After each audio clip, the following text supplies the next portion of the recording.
Salut, nous allons refaire la présentation du module de gestion des Swift virements envoyés sur la plateforme BESC par nos clients. Donc, la déclaration va commencer au niveau de l'interface du client.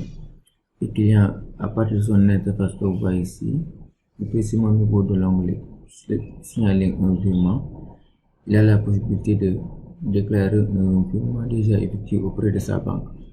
Pour cela, il clique sur le bouton ajouter. Ensuite, il va renseigner les éléments ici au niveau du formulaire qui lui est présenté.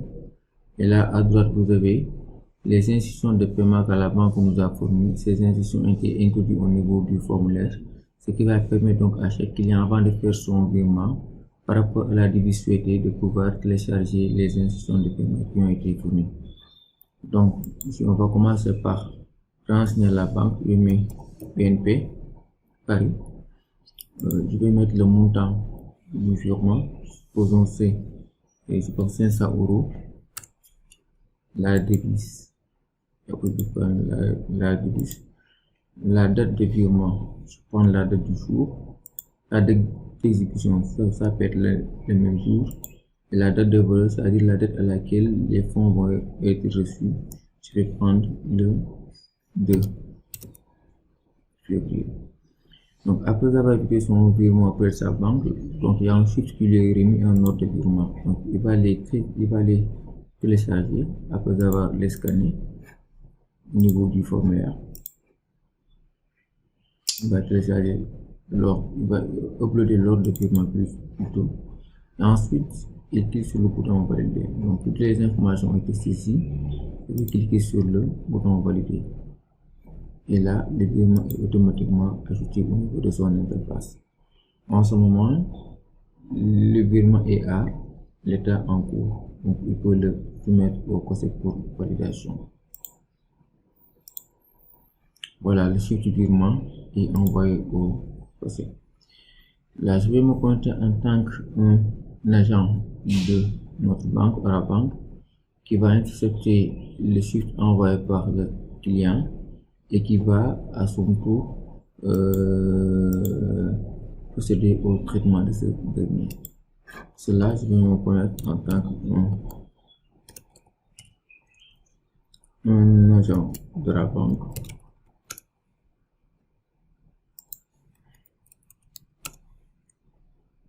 Voilà. Là, je suis au niveau de l'interface qui concerne la banque. Donc, rapidement, on va présenter l'interface.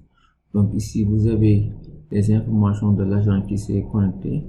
Donc, en haut, on va avoir le nom de l'agent, son email, son numéro de téléphone.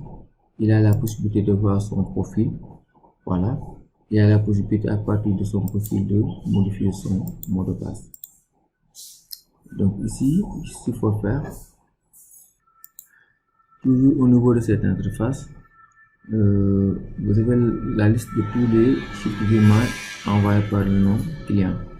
Et là, vous avez la possibilité de trier en fonction de l'état. Quand je fais envoyer, le système me donne tous les chiffres virements qui ont été envoyés, qui sont en cours de traitement chez nous, au niveau de la banque. Quand je fais traiter, le système me donne les chiffres virements déjà traités. Donc, ils sont en attente au niveau du conseil pour la création du virement correspondant. Si je prends le premier espace, le premier élément, là j'ai la liste de tous les chiffres de virement avec tous les états compris. Donc, à partir de là, nous avons la possibilité d'actualiser la liste, de voir les détails du chiffre de virement qui a été sélectionné, de voir le circuit du chiffre sélectionné. Même quand je prends le shift, quand ce sont les shifts qui nous concernent, le shift qui vient d'être envoyé, je peux voir le circuit de ce shift, à savoir à partir de la création jusqu'à sa soumission. Donc, on peut voir tous les détails concernant le shift. Maintenant, on va procéder à la validation de ce dernier. Donc, il suffit juste de cliquer sur le bouton détail ou bien de faire un double clic après avoir sélectionné la ligne sur le tableau pour voir les détails. Donc, les détails du chiffre nous sont présentés ainsi. Et là, nous avons tous les éléments que le client a suivi lors de la déclaration de son SWIFT. On a la possibilité de télécharger les éléments. À ce niveau, deux actions nous sont permises. Soit retourner le SWIFT au client en cas de manquement sur les informations, ou bien si les pièces et les documents ne sont pas lisibles, on peut retourner le SWIFT au client. Pour cela, il suffit de préciser le motif de retour et de cliquer sur le bouton OK et le SWIFT sera retourné automatiquement au client avec un mail d'avertissement sur sa boîte. Ou bien si tout est correct, on peut directement saisir le montant correspondant. Supposons que tu mets 300 000. Si les fonds ont été reçus intégralement, donc on va mettre le montant intégral. Sinon, on met la somme reçue au niveau du champ montant en bleu et on clique sur le bouton traiter. Dès qu'on clique sur le bouton traiter, le système nous demande de confirmer le traitement du SWIFT. On fait OK et automatiquement le SWIFT est traité. Et au niveau de notre interface, on voit que le SWIFT est traité. Et en ce moment-là, la balle est dans le camp du procès pour la création du virement correspondant. En ce moment, au niveau de l'interface du COSEC, le SWIFT traité a été reçu. C'est ce qui concerne le client avec ID 220, avec le code ainsi. Donc, l'agent du COSEC, lui, il a la possibilité de créer automatiquement le virement correspondant. Comme il a la possibilité de voir les détails du SWIFT, donc il verra les mêmes informations que la banque a vues et il verra les documents. Il peut créer automatiquement le virement correspondant. Donc, avant de créer le virement correspondant, au niveau de l'interface de la banque, tant que le compte n'a pas créé le virement, la banque à tout moment peut annuler le traitement. Donc, si un virement n'est pas créé du côté du COSEC, au niveau de la plateforme, la banque peut annuler le traitement.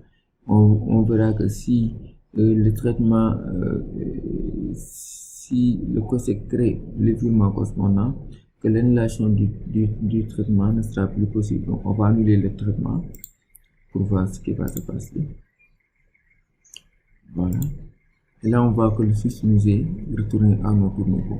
Donc, si je vais au niveau de l'interface du COSEC, là, je vais, lorsqu'on actualise, on voit qu'il est à l'état envoi. Et en ce moment, on ne peut plus traiter, on ne peut plus créer le virement correspondant. Donc, on va traiter à nouveau le SWIFT virement. Voilà, qui est envoyé au COSEC. On va actualiser. On a la possibilité cette fois-ci de créer le virement correspondant.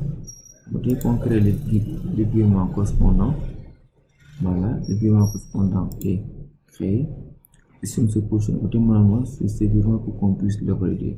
À ce stade, au niveau de la banque, on n'a plus la possibilité d'annuler le traitement sur le SWIFT parce qu'il y a un virement qui est déjà créé et qui nous est notifié ici.